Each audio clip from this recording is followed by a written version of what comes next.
गुरवे गौरचन्द्राय राधिकायै तदालये कृष्णाय कृष्णभक्ताय तद्भक्ताय नमो नमः।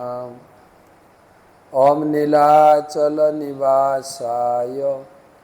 नित्याय परमात्मने बलभद्र सुभद्राभ्यं जगन्नाथाय ते नमः।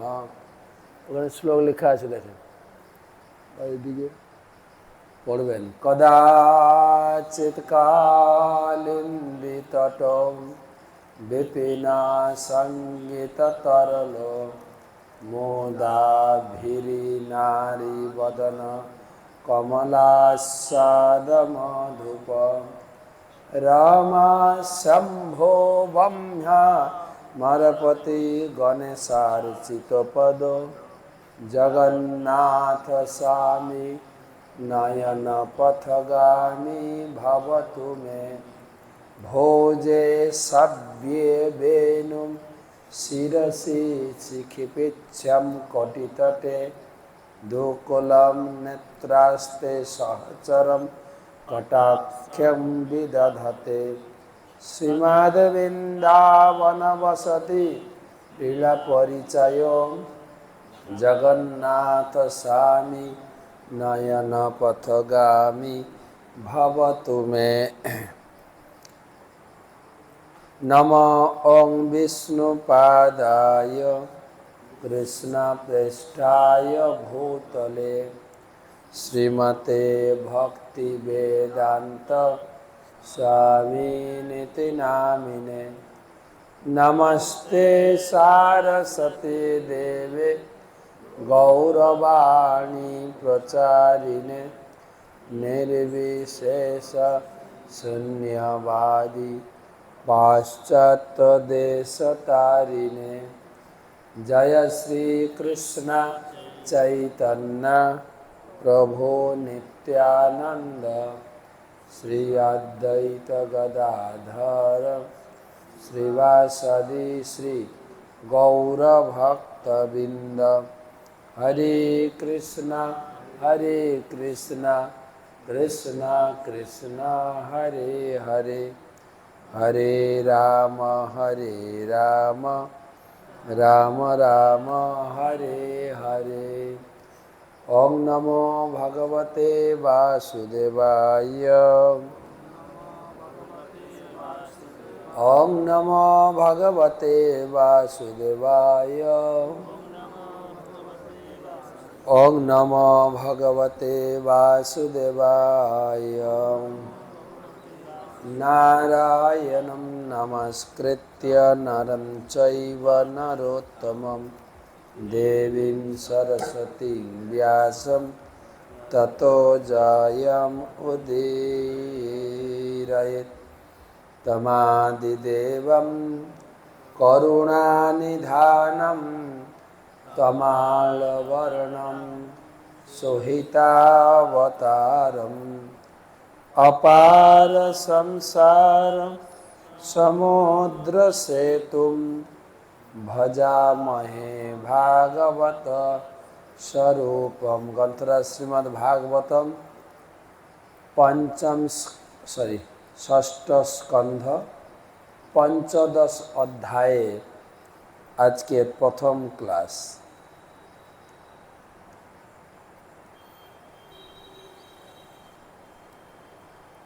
আলোচনা প্রসঙ্গ চিত্রকেতু মহারাজের পুত্র মারা গেছেন। চিত্রকেতু মহারাজ এবং তার পরিবারের লোক অত্যন্ত কাতর হয়ে মৃত শিশুর কাছে কান্না করছেন। আর সেই সময় নারদ মুনি আর অঙ্গিরা ঋষি এসে উপস্থিত হয়েছেন। শ্রী শুক উবাচ উচর্তুর্মিত উচ্চতুমৃত কোপান্তে पतितं मितकोपमं शोकाविभूतं राजानं बोधयन्तौ सदुक्तिभिः उचतुर्मितकोपन्ते पतितं मितकोपनं शोकाविभूतं राजानं बोधयन्तौ सदुक्तिभिः। এই শ্লোকের অনুবাদ শ্রীল সুখদেব গোস্বামী বললেন, শোক সন্তপ্ত রাজা চিত্রকেতু তার পুত্রের মৃতদেহের পাশে আর একটি মৃতদেহের মতো পড়েছিলেন। তখন মহর্ষি নারদ এবং অঙ্গিরা তাকে আধ্যাত্মিক চেতনা সম্বন্ধে এইভাবে উপদেশ দিয়েছিলেন। যারা নিয়মিত ক্লাস শুনছেন আপনারা জানেন, চিত্রকেতু মহারাজের 1 কোটি স্ত্রী ছিল। সন্তান কামনা করতে করতে বিয়ে করতেই আসে, তো একটিও সন্তান প্রাপ্ত হননি। সব স্ত্রীরা ছিল বন্ধা। তো শেষে অঙ্গিরার মুনির আশীর্বাদে বড় পত্নী গর্ভবতী হয়ে পুত্র সন্তানের জন্ম দিয়েছিলেন। আর চিত্রকেতু মহারাজ সেই স্ত্রীর প্রতি, পুত্রের প্রতি অত্যন্ত আসক্ত হয়েছিলেন এবং অন্যান্য স্ত্রীরা তাতে অবহেলিতা এবং দুঃখিতা হয়েছিলেন। আর সেই স্ত্রীরা বিষ দিয়ে সেই সন্তানকে মেরে দেন। সন্তানের মৃত্যুতে পরিবারের সবাই এবং চিত্রকেতু মহারাজ, রাজত্বের সমস্ত প্রজা অত্যন্ত দুঃখিত হয়েছেন। আর সেই রাজা প্রায় পুত্র শোকে মৃতপ্রায় হয়ে গেছেন। সেই সময় তার গৃহে, তার রাজপ্রাসাদে অঙ্গিরা ঋষি এবং নারদ মুনি এসেছেন। তারা কি বলছেন শুনি। কয়ম সাত তব রাজেন্দ্র ভমান যবনু চোষোচতি তম চাস্যকতম সৃষ্টৌ পুরে দানি মতঃ পরম। কয়ম সাত তব রাজেন্দ্র ভবান যবনু শোচতি তম চাস্যকতম সৃষ্টৌ পুরে দানি মতঃ পরম। অনুবাদ, হে রাজেন্দ্র। ঋষিরা বলছেন, হে রাজেন্দ্র, যে মৃত বালকের জন্য তুমি এইভাবে শোক করছো, সে তোমার কে? তার সঙ্গে তোমার কি সম্পর্ক তুমি বলতে পারো? এখন তুমি তার পিতা এবং সে তোমার পুত্র, কিন্তু তুমি কি মনে করো তোমাদের এই সম্পর্ক পূর্বে ছিল না, এখন কি রয়েছে, ভবিষ্যতে কি তা থাকবে? এইভাবে এই অধ্যায় শুরু হচ্ছে। ঋষিরা উপদেশ দেবেন। এই অধ্যায়ের নাম হচ্ছে রাজা চিত্রকেতুকে নারদ ও অঙ্গিরার উপদেশ। তো সেই উপলক্ষে আমাদের আজকে 1331তম ক্লাস। ক্লাসে উপস্থিত সবাইকে জানাই কৃষ্ণপ্রীতি শুভেচ্ছা, রথযাত্রার শুভেচ্ছা। গুরুদেবের চরণে প্রণাম নিবেদন করে তার অহেতুকী কৃপা আশীর্বাদ প্রার্থনা করি। নমঃ ওং বিষ্ণুপাদায় কৃষ্ণপ্রেষ্ঠায় ভূতলে শ্রীমতে ভক্তি বেদান্ত স্বামিনিতি নামিনে। নমস্তে সারস্বতে দেবে গৌরবাণী প্রচারিণে নির্বিশেষা শূন্যবাদী পাশ্চাত্যদেশতারিণে। নমঃ ওং বিষ্ণু পাদায় কৃষ্ণপ্রেষ্ঠায় ভূতলে শ্রীমতে জয়পতাকা স্বামিনিতি নামিনে। নমঃ আচার্যপাদায় নিতাই কৃপা প্রদায়িনে গৌরকথা ধামদায় নগর গ্রাম তারিণে। তো আলোচনা প্রসঙ্গ বাড়িও না ভাই, না শুনলাম না। আলোচনা প্রসঙ্গ আমাদের চিত্রকূট মহারাজের শোক নিবারণের জন্য অঙ্গিরা এবং নারদ মুনির আবির্ভাব। তো ঋষিরা বলছেন তোমার ছেলে মারা গেছে এবং তুমিও ছেলের বিরহে এত শোক করছো, তো তোমার প্রতি প্রশ্ন, এই ছেলেটা তোমার আগে কে ছিল? তার সঙ্গে কি তোমার আগে সম্পর্ক ছিল? আর এখন কি সম্পর্ক আছে? এ তো ছেড়ে চলে গেছে, তো এত কান্না করার কি আছে? এগুলো আমরা গীতায় পড়েছি কিন্তু, যে আমরা দেহ নই, আমার আত্মা, আত্মার সঙ্গে পরমাত্মার সম্পর্ক রয়েছে চিরন্তন। বাকি এই যে সংসারে আমার স্বামী, আমার স্ত্রী, আমার ছেলে মেয়ে, এগুলো এই শ্লোকে বলা হচ্ছে ক্ষণিকের সম্পর্ক। যে ট্রেনে উঠে অনেক দূরে যাই না, পাশাপাশি সিটে অনেক পরিচয় হয়ে যায়, তোমার বাড়ি কোথায়, আমার বাড়ি এখানে, কি করো না করো, সেই রকম আমাদের পরিচয়। তো এটা তো গীতায় বলা হচ্ছিল, ভাগবতম হচ্ছে তার প্র্যাকটিক্যাল প্রমাণ দেবেন। আর এখানে কেউ কাউকে উপদেশ দেওয়া হচ্ছে না, এখানে চিত্রকেতু মহারাজের জীবনের একটা উপলব্ধি এই জগতে রেখে যাবেন। কেউ যখন কারো বিপদ পড়ে আমরা তো জ্ঞান দিয়ে দিই, কিন্তু এখানে আছে একদম নিজেরা আচরণ করে দেখাচ্ছেন। যথা পর্যন্তি সংজান্তি স্রোত বেগেন বালুকা সংযুজ্যন্তে বিযুজ্যন্তে তথা কালেন দেহিন।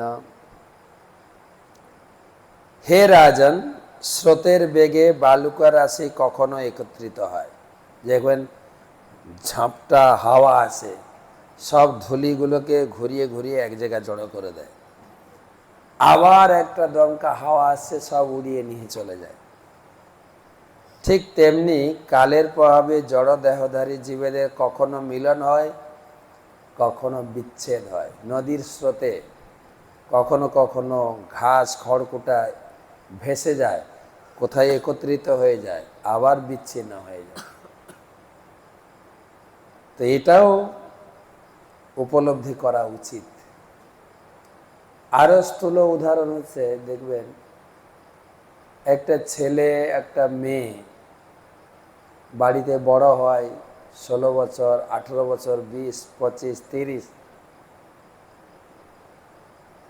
আর একটা যখন সম্বন্ধে জড়িয়ে যায়, ছেলে একটা মেয়ের সঙ্গে জড়িয়ে গেল বা মেয়ে একটা ছেলের সঙ্গে জড়িয়ে গেল, হয়তো 1 মাস, 2 মাস, 6 মাস এমনভাবে হচ্ছে, আমি ওকে না পেলে আমি সুইসাইড করব।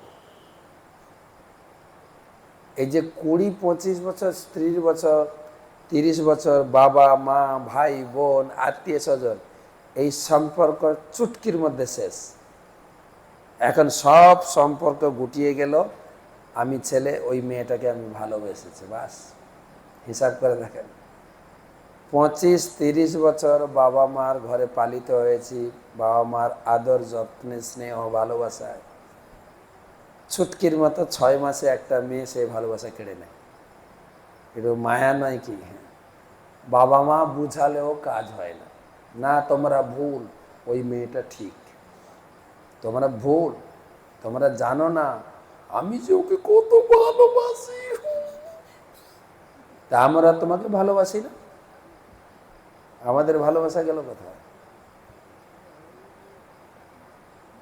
তো এই একটা জগতের সম্পর্ক।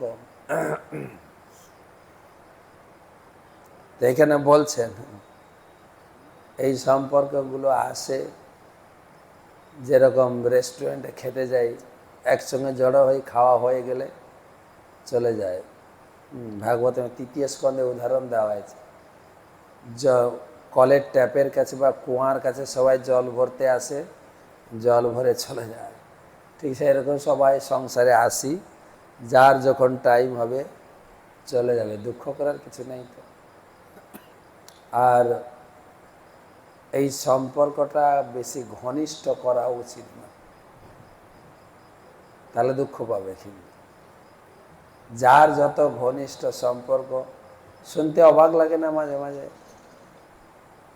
এই মেয়েটার মধ্যে কি আছে, আমার ছেলেটা যে পাগল হয়ে গেল একদম। আমাদের গ্রামে একটা কথা ছিল, কিবা হাড়ি কিবা ডোম, প্রেমেতে লাগি না মন, কিবা হাড়ি কিবা ডোম। কেউ যদি জড়িয়ে যায়, ও জট খোনা খুব মুশকিল আছে।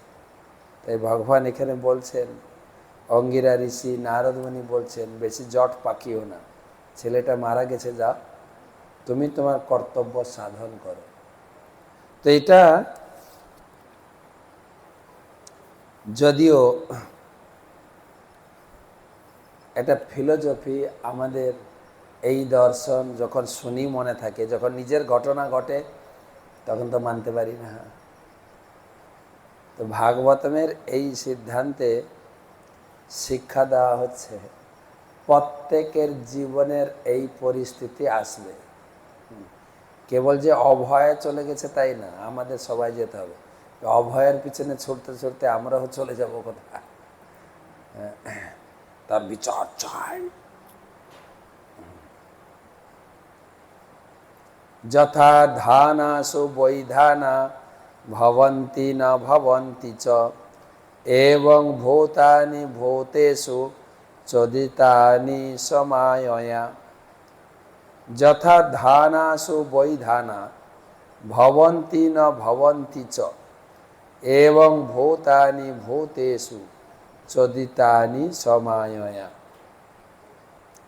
জমিতে বীজ বপন করলে কখনো তা অঙ্কুরিত হয়, কখনো হয় না। কখনো জমি উর্বর না হওয়ার ফলে বীজ বপন নিরর্থক হয়। তেমনি কখনো সম্ভাব্য পিতা ভগবানের মায়ার দ্বারা প্রেরিত হয়ে সন্তান লাভ করে, কখনো তা করে না। তাই এই কৃত্রিম পিতৃত্বের সম্পর্কের জন্য শোক করা উচিত নয়, যা চরমে ভগবানের দ্বারা নিয়ন্ত্রিত হয়। এই জগতে আমরা কোনো কিছু নিয়ন্ত্রণ করতে পারি না। আমরা গতকালকে আলোচনা করেছিলাম, রাখে হরি মারে কে, বা মারে হরি রাখে কে। ভগবানের প্ল্যান পরিকল্পনা আমরা বুঝতে না পারে, আমরা কেবল শোক করি। কিন্তু শাস্ত্র থেকে বোঝা উচিত, আমি তো অনেক পরিকল্পনা করতে পারি, কিন্তু সব পরিকল্পনা যে বাস্তবে রূপদান হবে সেটাও ঠিক না। এখানে উদাহরণ দিয়েছেন, মাঠে বীজ বপন করলে যে গাছ হবে এমন কোনো মানে নেই, আর বিয়ে করলেই যে সন্তান হবে এমন কোনো মানে নেই। এসব কিছু ভগবানের উপর নির্ভর করছে। সন্তান হচ্ছে ভগবানের দান, গিফট। সেই অনুভব ভগবান দিয়েছেন, ভগবান নিয়েও যাবেন। তো সেই জন্য শোক করার কারণ নেই। কেননা চিত্রকেতু মহারাজের সন্তান হওয়ার সম্ভাবনা ছিল না। অঙ্গিরা মুনিকে জোর জবস্তি করে প্রার্থনা করেছেন, একটা সন্তান আমাকে দেন। আর অঙ্গিরা মুনি বলেও ছিলেন, তুমি একটা পুত্র প্রাপ্ত হবে, পুত্রের নাম হবে হর্ষ শোক। হর্ষ শোক মানে পুত্র জন্ম হয়েছে তো খুব আনন্দ, হর্ষ। এটা কেবল অঙ্গিরা মুনির প্রতি এই নির্দেশ ছিল না, আমরাও দেখেন বাড়িতে ছেলে মেয়ে পেয়েছি খুব আনন্দ, আর যখন ছেলে মেয়ে বিগড়ে যাচ্ছে, তুই আমার যদি মেয়ে না হতিস না, হর্ষ হর্ষ প্রত্যেকে। সেই জন্য আমরা প্রতি কথায় বলে, ভালো মন্দ খেয়ে আসি, ভালো মন্দ দেখে আসি, ভালোর পাশে সবসময় মন্দটা আছেই কিন্তু।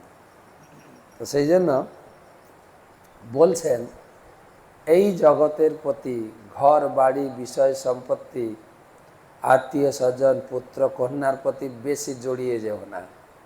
যে যত জড়াবে সে ততই কষ্ট পাবে। সম্পর্কে জড়াতে হবে কার সঙ্গে? গতকালকে আমরা বলেছিল মনে আছে? কার সঙ্গে? যদি সম্পর্কে জড়াতে চান ভগবানের সঙ্গে জড়ান।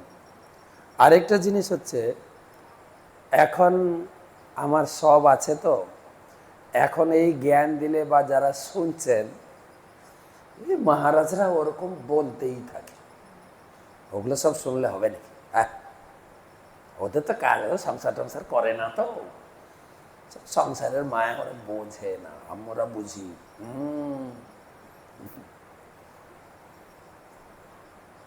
কিন্তু উপলব্ধি হবে তখন যখন চিত্রকেতু রাজার মতো জীবন ঘটান।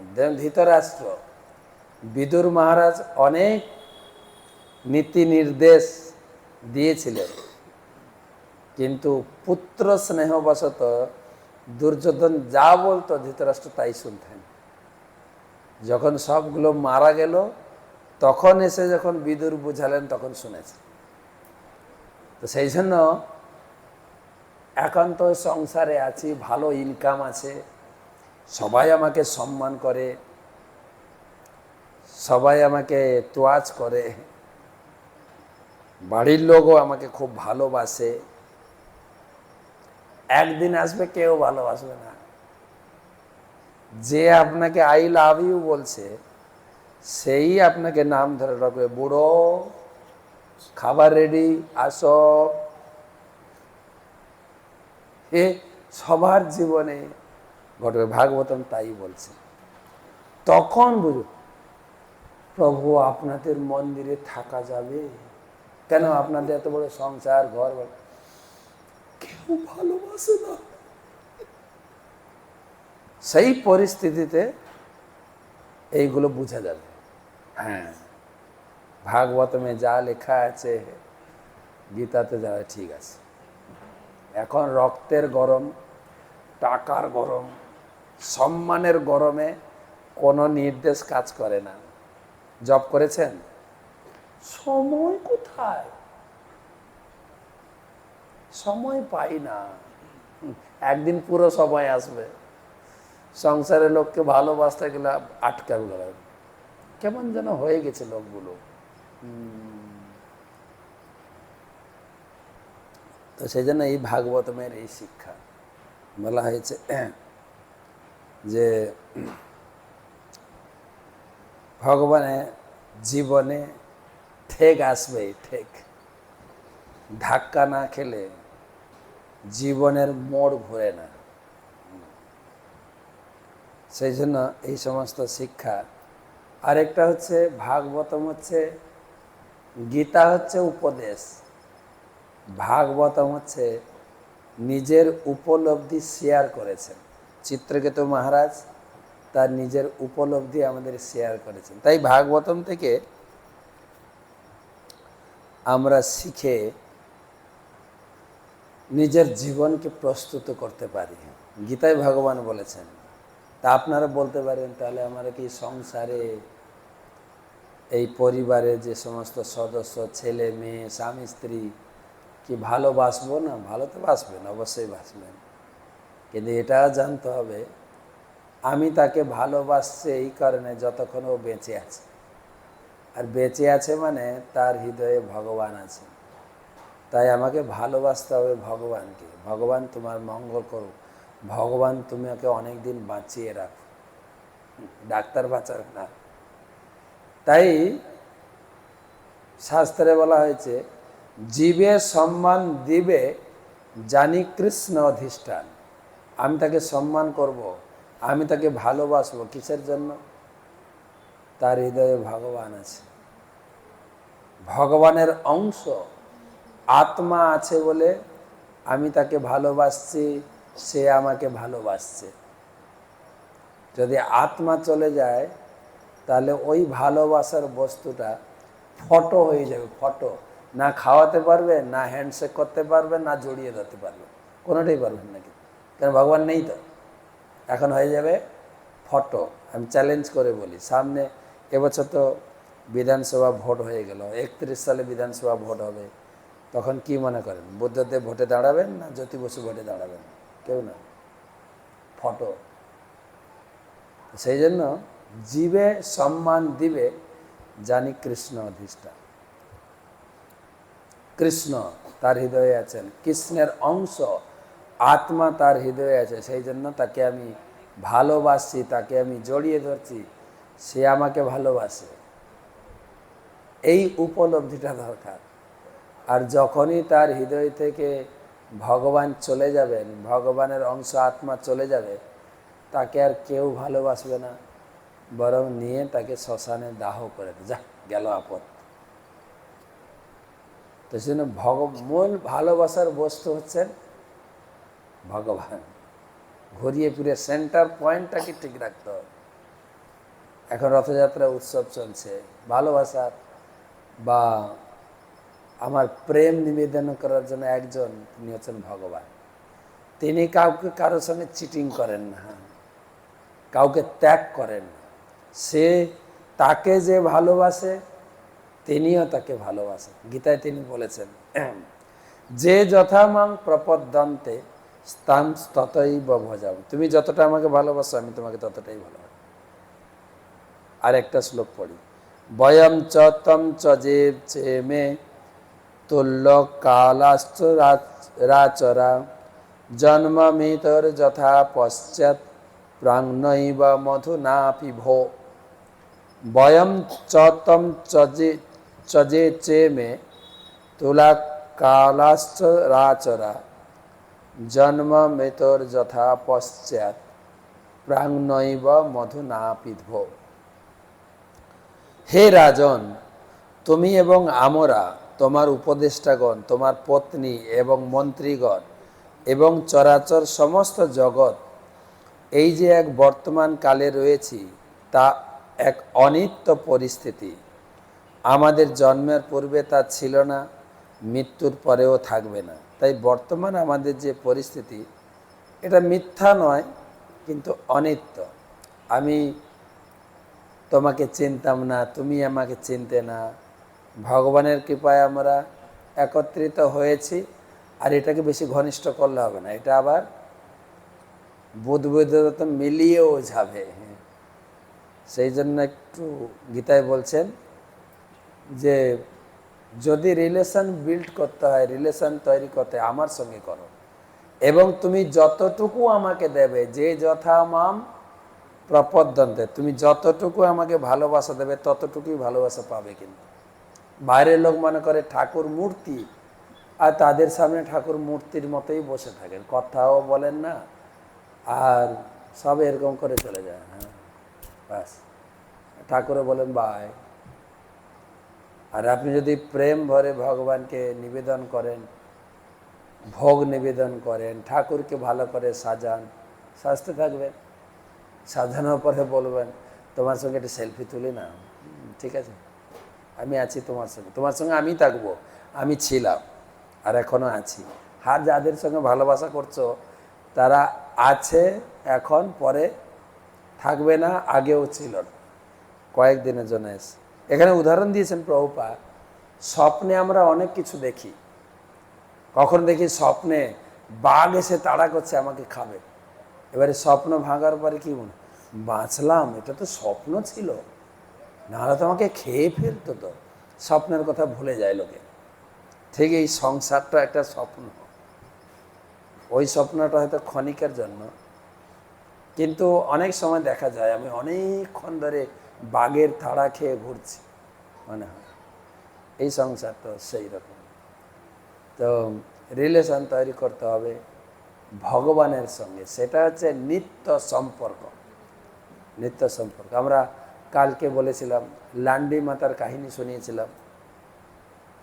আজকে একটা নিত্য সম্পর্কের কথা বলি। রঘু অরক্ষিত, ভগবানের সঙ্গে জীবের যে সম্পর্ক, যে যেভাবে সম্পর্ক তৈরি করবে ভগবান তার সঙ্গে সেই রকম প্রতিদান দেবেন। লান্ডি মাতা ছিলেন মাতৃত্বের সম্পর্ক, বন্ধু মাহান্তির কাহিনী শুনেছেন। বন্ধু মাহান্তি ছিলেন বন্ধুর সম্পর্ক। তা আজকে একটা অন্য সম্পর্ক শোনাবো। একটা লোক ছিল যার নাম ছিল রঘু। রঘুর বাড়ি ছিল বাংলাদেশে। তার বাবা ছিলেন কৃষ্ণ মহাপাত্র, অত্যন্ত ধনী ব্যক্তি ছিলেন। আর তার ছেলের নাম ছিল রঘু বা রঘুনাথ। সে ছিল জগন্নাথের একদম পরম ভক্ত। এবং সে যখন বড় হলো, 16 বছরে পদার্পণ করলো, তার বাবা তার বিয়ের ব্যবস্থা করলেন। পাশের গ্রামে একটা ধনী ব্যক্তি গঙ্গাধর দাস, তার সুন্দরী এক কন্যা ছিল, তার সঙ্গে বিয়ে ঠিক হলো। বিয়ে হয়েই গেল। অন্নপূর্ণা, তারা 7 ভাই 1 বোন। অত্যন্ত সুন্দরী, গুণবতী এবং সুলক্ষণা, সর্বসুলক্ষণা সে অন্নপূর্ণার সঙ্গে তার বিয়ে হয়। আর রঘুনাথ, মনে রাখবেন কিন্তু, রঘুনাথের কাহিনী শোনাছে। তার স্ত্রী হলো অন্নপূর্ণা। রঘুনাথ খুব দানশীল ছিল। যে যা চাইতো ও দিয়ে দেয়। দিতে দিতে একদম ফকির হয়ে গেছে। সব দান দিতে তখন চিন্তা করছে, আমি কি করব, আমার তো আর কিছু নেই। আর এই ছেলের কাণ্ড কারখানা দেখে বাবা মারা গেল, মাও আত্মহত্যা করে আগুনে ঝাঁপ দিয়ে মারা গেছে। এই ছেলেরা কথা শুনছে না, এখন আমরা ফকির হয়ে গেল। ও দেখছে আমার আর কেউ নেই। আর বাপের বাড়িতে মানে শ্বশুর বাড়ি থেকে তার স্ত্রী অন্নপূর্ণাকে নিয়ে গেছে, এখন একা হয়ে গেছে। এখন কি করব, আমাকে সবাই অরক্ষিত রেখে চলে গেছে, আমার আর কেউ নেই, বাবা মা নেই, স্ত্রীও নেই। তার থেকে এই জীবন রেখে কী লাভ, তার থেকে কাজ করি, প্রভু জগন্নাথ নীলাচল পুরীতে আছেন, তার কাছে চলে যায়। সেখানে মেঘে মেঘে খাবো, ঘুরে বেড়াবো, থাকবো, প্রতিদিন ভগবানকে দর্শন করব। ওখানে মহাপ্রসাদ পাওয়া যায়। তো আর এমনকি ওখানে যদি মৃত্যু হয়, ধামে মৃত্যু হবে। এই বলতে বলতে সে হেঁটে হেঁটে পুরী পৌঁছেছে। পুরীতে জগন্নাথ বেদির সামনে দাঁড়িয়ে ভগবান জগন্নাথের প্রার্থনা করছেন, হে প্রভু, আমার পিতামাতা উভয়ের মৃত্যু হয়েছে, আমাকে একা ফেলে রেখে সবাই চলে গেছেন, আমি এখন অরক্ষিত। অরক্ষিত বুঝেন তো, আমার রক্ষাকর্তা কেউ নেই। সেই জন্য তার নাম হয়েছে রঘু অরক্ষিত। আমাদের বাংলায় একটা কথা আছে না, যখন তোমার কেউ ছিল না তখন ছিলাম আমি, এখন তোমার সব হয়েছে মা, পর হয়েছে। তো যার কেউ নেই তার ভগবান আছে। আর আমাদের তো অনেক কিছু আছে, বাবা মা আছে, সুন্দর বাড়ি আছে, ব্যাংকে অনেক টাকা আছে, আমি কাউকে ভয় করি না। আর শেষমেশ আমার LIC করা আছে, আমি মরবো না। তো ভগবানকে এখন দরকার নেই কারো, কেন LIC আছে, টাকা পয়সা আছে, ঘর বাড়ি আছে, সরকার আছে, বলে ফোন করলেই পুলিশ চলে আসে। বর্তমান সরকার বলছে না, সকালে নেব বিকালে খরচা করব।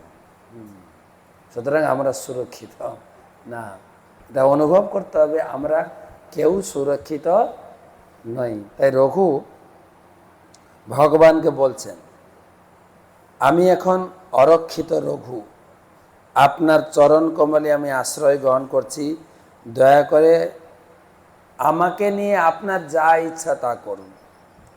এইভাবে রঘু ভগবানকে প্রণাম করলো, প্রার্থনা নিবেদন করলো এবং পুরীতে এইভাবে ঘুরে বেড়াতো, ভিক্ষা করে খেত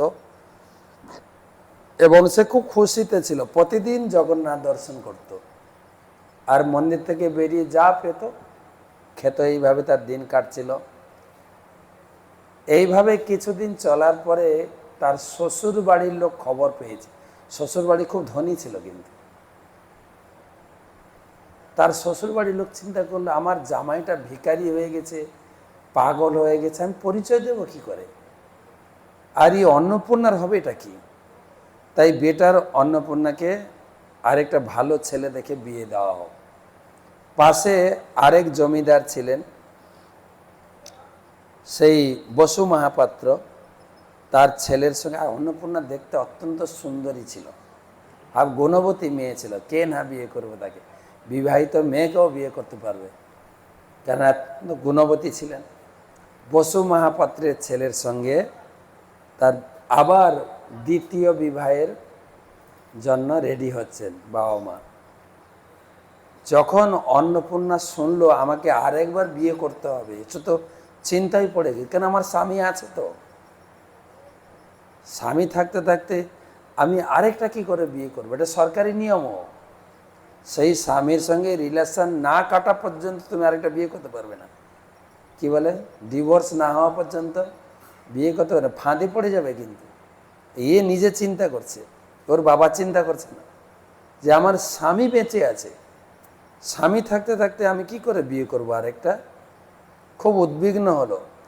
তখন চিন্তা করছেন, সে জানতে যে এখান থেকে পুরী কেউ যাচ্ছে কি, তার হাতে একটা চিঠি পাঠাচ্ছেন, খুঁজে দেখলো গ্রামের কিছু লোক পুরী যাচ্ছে। তখন ও চিঠি লিখেছে স্বামীকে, ও চিঠি লিখছে যে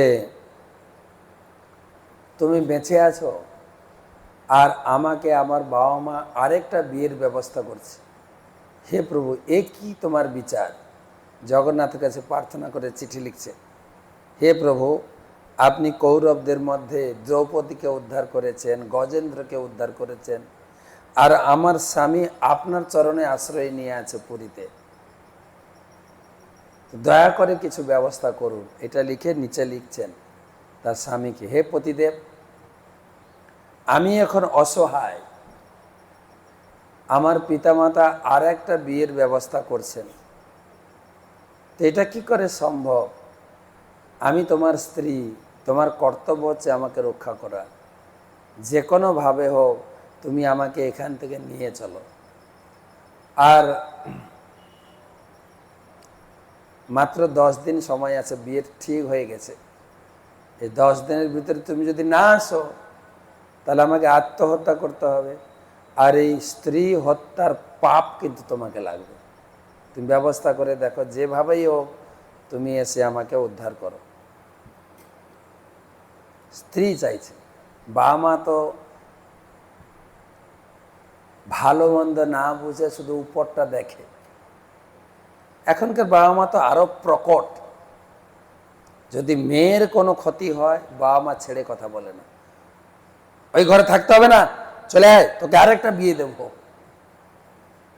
বলছে এখন। আর সব ঘরগুলো ভাঙছে বাবা মা, মেয়ের সব ঘরগুলো ভাঙছে বাবা মাই, আর এখানেও তাই দেখছে। কিন্তু স্ত্রী, মেয়ে ছিল খুব স্ট্রিক্ট, তো তখন চিঠি লিখে পাঠিয়েছেন, আর সেই গ্রামের লোকের 2-3 জন লোক গেছিল পুরীতে, জগন্নাথকে প্রণাম করেছেন, প্রার্থনা করেছেন, কিন্তু মনে আছে সেই চিঠির কথা, খুঁজে খুঁজে সেই রঘুকে খুঁজে পেয়েছেন, রঘুর হাতে চিঠি দিয়েছেন। তো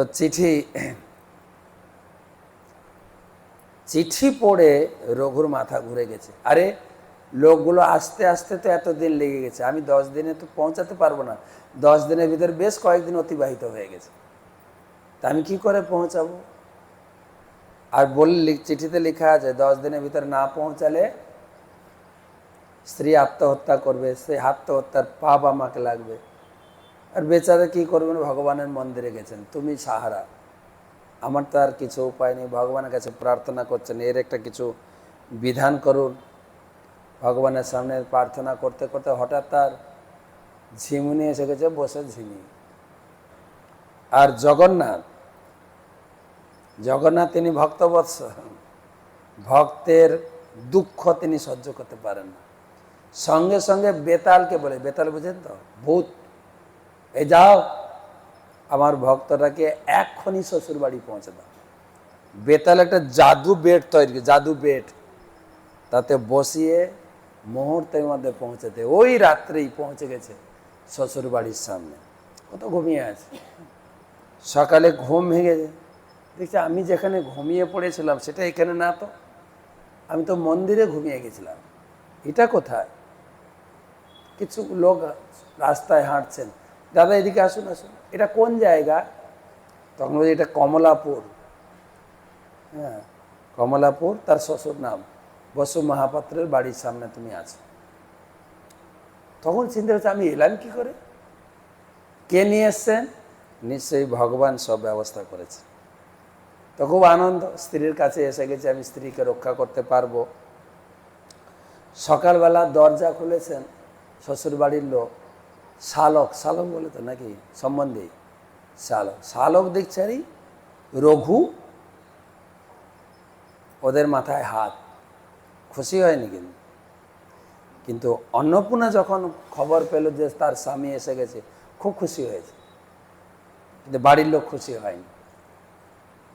কিন্তু জামাই তো, তাকে বাইরে বেশিক্ষণ রাখা যাবে না, গায়ে ময়লা পোশাক, তো ভিখারির মতো থাকে, সেসব জানলে আমাদের একটা সম্মানের ব্যাপার আছে না। তাই ঘরে নিয়ে গেছে, খুব আদর যত্ন করছে, ভালো কাপড় পরিয়েছে, ভালো খাওয়া দাওয়ার ব্যবস্থা চলছে। এটা মনে রাখবেন, যদি কোথাও বেশি আদর যত্ন করে না, ডাল মে কুচ কালা আছে, ওখানে বুঝতে হবে কিছু একটা এদের ফন্দি আছে। তো খুব যত্ন করছে, আর খুব রান্নাবান্না হচ্ছে, খাওয়ানো হবে। কী করতে হবে না, রঘুকে আমাদের রাস্তার সামনে থেকে সরিয়ে দিতে হবে। পিঠা বানাচ্ছে, জামাই এসছে না পিঠা খাওয়া, তো পিঠার ভিতরে বিষ দেওয়া আছে। তো অন্নপূর্ণা জানতে পেরেছে, তো কিন্তু অন্নপূর্ণা তো মেয়ে, বাবার মার উপরে কি বলবে। তো রঘুকে ডেকে বসানো হয়েছে খাবার, আর অন্নপূর্ণা সেই ফাঁকে একটা পিঠার ভিতরে চিঠি লিখেছে, এগুলো বিষ আছে, খাবে না প্লিজ। তো ওকে যখন খাবার দেওয়া হয়েছে, তখন ও জগন্নাথকে নিবেদন করেছে পুরো প্লেট, এবং জগন্নাথের প্রসাদ মনে করে একটা পিঠা কামড় দিয়েছে, আর ওই পিঠাটিতে কাগজটা ছিল, কাগজ। অন্নপূর্ণা লিখেছে বিষ আছে, খাবে না প্লিজ। হ্যাঁ, ও তখন চিন্তায় পড়ে গেছে, ছি ছি, আমি কি করলাম, ভগবানকে বিষ ভোগ লাগালাম। ও বলছে না আমি মরে যাবো, এটা ভাবছে না, কিন্তু কি ভাবছে, ভগবানকে আমি বিষ খাওয়ালাম, আর ভগবানকে যখন খাইয়েছে আমিও খাবো, ভগবানের প্রসাদ রূপে খাবো। খেয়েছে, বিষের ক্রিয়াও করেছে, মরে গেছে। বিষ ওখানে খেতে খেতেই ঢলে পড়ে গেছে। তো রাত্রি হয়েছে, তো তাকে ঘরে রেখে দিয়েছে, ঘরে প্ল্যান করছেন এই রাত ফুরানোর আগেই একে তাড়াতাড়ি নিয়ে শ্মশানে পুড়িয়ে দিতে হবে।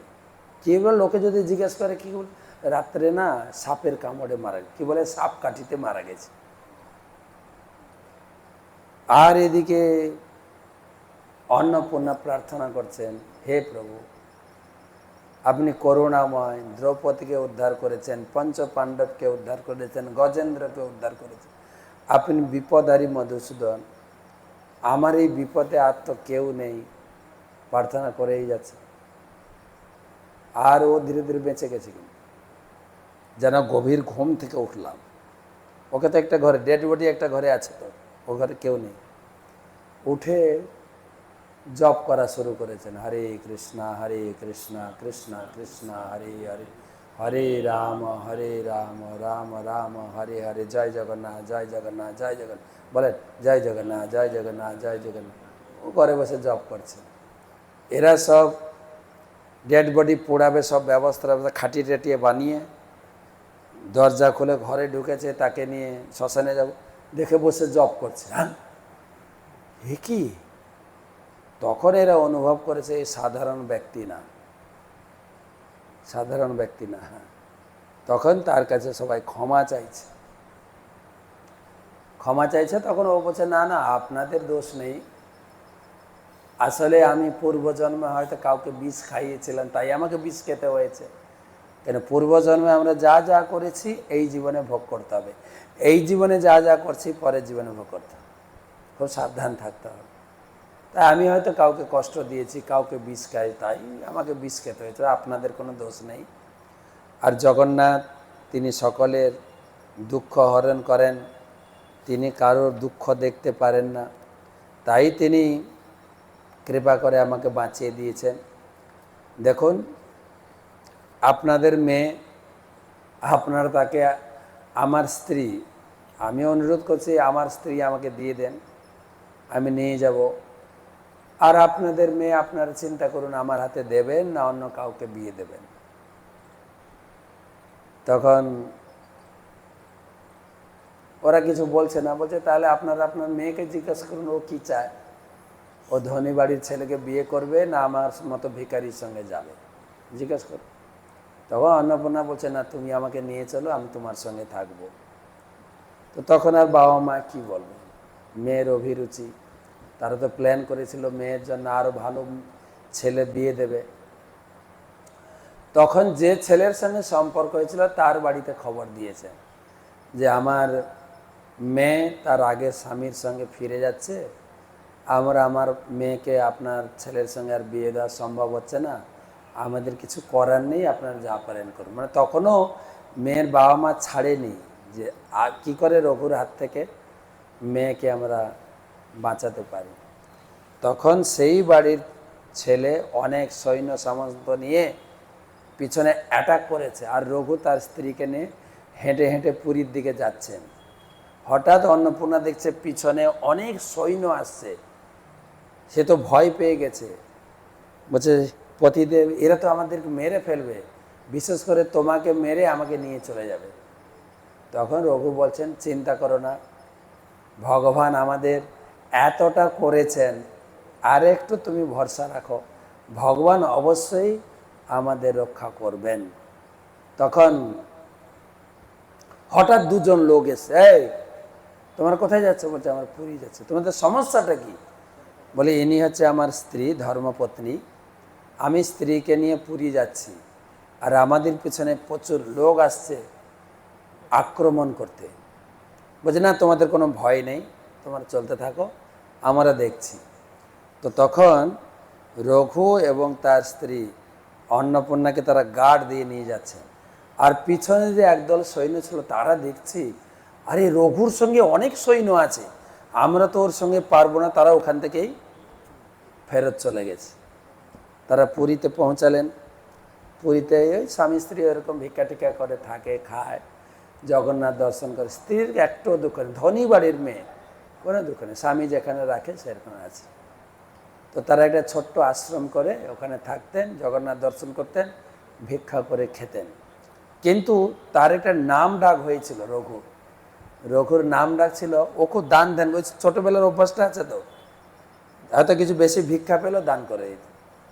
আর লোকজন এলে বসিয়ে খাওয়া হবে, ঘরে কিছু নাই তবু খাওয়া হবে। আমাদের তো আছে খাওয়াই না, তার কিছু নাই তবু খাওয়া। তখন একদল যাত্রী এসছে পুরীতে, জগন্নাথ দর্শন করেছেন, কিছু প্রসাদ পাননি। তখন কি হবে? তখন এখানে জিজ্ঞাসা করছে এখানে কোথাও প্রসাদ পাওয়া যাবে? বলে ওই কুটিরে যাও, ওরা খুব খাওয়ায়। ওর বাড়িতে গিয়ে হাজির। রঘু খুব খুশি হয়েছে, অনেক লোক এসছে, খাওয়াবো আজকে, তাদের সেবা করব। তারপরে অন্নপূর্ণাকে বলছে ঘরে কিছু নাই তো, কি খাওয়াবে? চিন্তায় পড়ে গেছে, বাড়িতে লোক, কি খাওয়াবো, হ্যাঁ কি খাও? তখন অন্নপূর্ণা বলছে তুমি চিন্তা করো না, আমার বাবার দেওয়া সে গয়নাগাটি আমার সঙ্গে আছে, ওগুলো নিয়ে যাও, বিক্রি করে প্রসাদ কিনে নিয়ে আসো, জগন্নাথ মন্দির থেকে প্রসাদ কিনে নিয়ে আসো, খাও। রঘু বলছে আমাকে সবাই জানে ভিখারি, তো আমি যদি গয়নাগাটি নিয়ে যাই দোকানের, কি বলবে লোকে, এ কোথাও চুরি করে নিয়ে এসে এখানে বিক্রি করছে, তার থেকে বেটার তুমি যাও, তোমাকে দেখলে কিছু বলবে না। তো গয়নাগাটি নিয়ে গেছে একটা স্বর্ণকার দোকানে, সোনা দোকানে, একটা বণিকের দোকানে গেছে। আর অন্নপূর্ণা খুব সুন্দরী ছিল, অন্নপূর্ণাকে দেখে সে এত আকর্ষিত হয়েছে। অন্নপূর্ণা বলছে এই সোনা দানাগুলো রেখে আমাকে টাকা দিন, আমার ঘরে অতিথি আছে, অতিথি সেবা করতে হবে। অন্নপূর্ণাকে দেখে ও মোহিত হয়ে গেছে, বলছে তোমার সোনা দানা লাগবে না, আমার ইচ্ছা যদি পূরণ করো তাহলে তোমার যা লাগবে আমি দেব। ও তো সতী নারী, তো ছোটে পালিয়ে এসে স্বামীর কাছে এসে কান্না করছে। কি হলো? বলছে ও এইরকম বলছে, আমার মনোবাসনা পূর্ণ করো। বলছে করো, আমাদের সাধু সেবা করতে হবে, তুমি যাও, তুমি ওকে কথা দিয়ে আসো যে আজকে রাত্রে তুমি আমার ঘরে আসবে, কথা দিয়ে আসো। দেখেন স্বামীও কীরকম দেখে, দিয়ে ধন সম্পদ নিয়ে আসো, টাকা পয়সা নিয়ে আসো, আর সুন্দর করে আমরা সাধু সেবা দেব। তো সাধু সেবা হয়ে গেছে। এবারে স্বামী বলছে তুমি কিন্তু বণিককে বলে এসছো, তার মনোবাসনা পূর্ণ করবে, তুমি ঘরে থাকো, রেডি হয়ে থাকো, তো উনি আসবেন, আমি ঘর ছেড়ে যাচ্ছি, কোনো কিন্তু করবে না, যেরকম কথা সেরকম কাজ, ঠিক আছে? ও স্বামী যা বলে তাই। তো সেজে গুজে বসে আছে। তো সেই লোভী কামী পুরুষ, সেই বণিক স্বর্ণকার আসছে, ঘরে ঢুকেছেন। ঘরে ঢুকে দেখে ও অবাক হয়ে গেছে যে জগন্নাথ অন্নপূর্ণাকে কোলে নিয়ে বসে আছে, আর ঘর পুরো জ্যোতির্ময়। এই দেখে ও এত ভয় খেয়ে গেছে, অন্নপূর্ণার চরণ ধরে কান্না করছে আর প্রার্থনা করছে, হে মা তুমি আমাকে ক্ষমা করে দাও, আমি চিন্তা করতে, আমি তোমাকে বুঝতে পারিনি। অন্নপূর্ণা বলছে তুমি আসছো আমাকে ভোগ করতে, তুমি আমার পা ধরছো কেন? মামা তুমি তুমি আমাকে ক্ষমা করো, আমি তোমার ছেলের মতো, আমি তোমাকে দেখছি, জগন্নাথ তোমাকে কোলে নিয়ে বসে আছেন, আমি যেন আগুনে ঝাঁপ দিতে যাচ্ছিলাম, আমাকে বাঁচাও প্লিজ, আমার অপরাধ ক্ষমা করো। এইরকম যখন কথাবার্তা হচ্ছে, তখন পাশের ঘরে ওর স্বামী ছিল। ওর স্বামী চিন্তা করছে হয়তো যে যে লোকটা ভোগ করতে আসে তাকে হয়তো অন্নপূর্ণা বাধা দিচ্ছে, কেন ও সতী নারী, তো তার স্বামী এটাই জানতো। যখন ঘরে ঢুকে দেখেন যে সেই ধনী লোকটা অন্নপূর্ণার পা জড়িয়ে ধরে কান্না করছে, তখন তার স্বামী বলছে কি হলো, আপনি তো এসছেন, আপনি আমাদের কত উপকার করেছেন, যে সাধু সেবা করে আমরা আমাদের সংসার জীবনকে ধন্য করেছি, আপনি ভোগ করবেন, আমার স্ত্রী আমি তাকে অনুমতি দিয়েছি, আপনি ভোগ না করে আপনি তার পা ধরে কান্না করছেন। তখন ও বলছে যে আপনারা ধন্য, আমি দেখতে পাচ্ছি, দেখুন স্বয়ং প্রভু অন্নপূর্ণাকে কোলে নিয়ে আছেন, যেমন শিব পার্বতীকে কোলে নিয়ে থাকেন, নারায়ণ লক্ষ্মীকে কোলে নিয়ে থাকেন, তিনি সেই রকম ধারণ করে আছেন। হে মা জননী, হে প্রভু, আপনি আমাকে ক্ষমা করুন, প্রার্থনা করছেন। বলতে বলতে ভগবান অন্তর্ধান হয়ে গেল, ঘরটা পুরো জ্যোতির্ময় ছিল। তখন তিনজনকে আলিঙ্গন করলেন, প্রশংসা করলেন। এরা প্রশংসা করছেন যে তোমরা আমাদের সাহায্য করেছ অতিথি সেবা করতে, আর এরা প্রশংসা করছে যে ভগবানকে চিনিয়েছ, আমি এই অন্নপূর্ণা তুমি আমার সবসময় মা, এবং তোমাদের সারা জীবনে ভরণ পোষণের দায়িত্ব আমি নিচ্ছি। রঘু অরক্ষিত, যার কেউ নেই। তাই ভগবানের সঙ্গে আপনি যেরকম সম্পর্ক করবেন, মাতৃত্বের সম্পর্ক করতে পারেন, বন্ধুত্বের সম্পর্ক করতে পারেন, রক্ষাকর্তা হিসাবে আপনি সম্পর্ক করতে পারেন, আবার আপনি বিজনেসের সম্পর্ক করতে পারেন। বিজনেসের ঠাকুর বসে আছেন তিরুপতিতে, আপনি যদি বলেন আমি এই বিজনেসটা চালু করছি, তোমার 20% শেয়ার, আমার 80%, বিজনেস আপনার বাড়বেই। কিন্তু বিজনেসে যা লাভ হবে, যদি 1 লাখ টাকা লাভ হয়, ভগবান কত পাবেন? 20% মানে 20,000 দিতেই হবে, না হলে কিন্তু কেড়ে নেবে একদম। তো বিজনেসের সম্পর্ক করুন, ভ্রাতৃত্বের সম্পর্কে করুন, পিতৃত্বের, মাতৃত্বের, অথবা যে যেভাবে সম্পর্ক করবেন, ভগবান। এই জগতের ছেলে মেয়ে, স্বামী স্ত্রী, এই সম্পর্ক কিন্তু অনিত্য। এখন তো স্বামী স্ত্রীর সম্পর্কটা যে অনিত্য প্রকটভাবে আমরা বুঝতে পারছি, কেউ কাউকে এত ভালোবাসে না। আগে ছিল, সতীদাহ প্রথা ছিল, স্বামীকে এত ভালোবাসতেন, স্বামী মারা যাওয়ার পরে তার এই জগতে বেঁচে থাকতে ইচ্ছা করতো না, সেই জন্য স্বেচ্ছায় স্বামীর চিতায় জ্বলতে কিছু কুণ্ঠা বোধ করতো না। এখন বলুন না, স্বামী মারা যাওয়ার পরে কোন স্ত্রী চিতায় যাবে? আরেকটা বিয়ে করব, ভালো হয়েছে না, আপদটা গেছে না, অত সোজা। জন্য বর্তমান স্বামী স্ত্রীর সম্পর্ক অতটা গভীরতা নেই, ছেলে মেয়েকেও অতটা গভীরতা সম্পর্ক নেই। ওরা জানে ছেলেটা বড় হচ্ছে, কি জানি কার পাল্লায় পড়ে চলে যাবে, বাবা মাও বলছে সবাই, কিন্তু একজন ব্যক্তি আছে আপনাকে ছেড়ে যাবে না। তিনি আগে ছিলেন শ্রহিদাম সার্বভূতানাম জ্ঞাত্যামাম শান্তি মৃচ্ছতি। ভগবান সবসময় আমাদের সঙ্গে ছিলেন, আছেন, থাকবেন। কিন্তু আমাদের বাকি সম্পর্ক ছিল না, কিছুক্ষণের জন্য আছে, পরে থাকবে না, চলে যাবে যে যার। হয়তো ফটো নিয়ে দেখে একটু চোখের জল ফেলবে, তুমি চলে গেছো, এইটুকু, আর কোনো সম্পর্ক নেই। ভগবান ছিলেন, আছেন এবং থাকবেন। তাই ভগবানের এই সমস্ত লীলার দ্বারা আমরা উপলব্ধি করতে পারি ভগবানের সঙ্গে সম্পর্ক করতে হবে। হরি বল। গ্রন্থরা শ্রীমদ্ ভাগবত মহাপুরাণ কি যায়। শুভরাত্রি।